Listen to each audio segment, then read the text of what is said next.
ایک مرتبہ حضرت موسیٰ علیہ السلام کوہ طور پر جا رہے تھے۔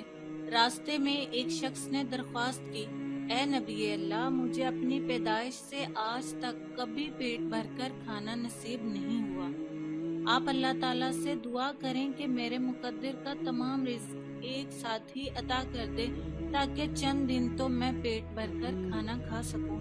حضرت موسیٰ علیہ السلام نے دعا فرمائی جو بارگاہ الہی میں قبول ہوئی، اور اللہ تعالیٰ نے فرمایا اس شخص کا کل رزق عطا کر دیا جائے گا اور وہ صرف 15 دن میں ختم ہو جائے گا۔ 1 سال بعد حضرت موسیٰ علیہ السلام ادھر سے گزرے تو اس شخص کو نہایت عیش و عشرت اور خوشحالی میں پایا۔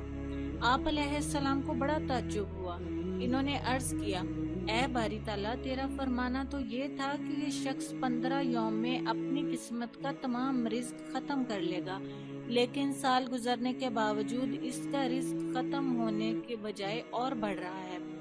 غیب سے ندا آئی، اے موسیٰ علیہ السلام، بے شک تم نے درست کہا، لیکن یہ شخص ہمارے دیے ہوئے اس رزق میں سے لوگوں کی مدد کرنے لگا۔ وہ غریبوں اور مسکینوں کو اللہ کی راہ میں دیتا ہے اور اللہ کے حکم کی پابندی کرتا ہے۔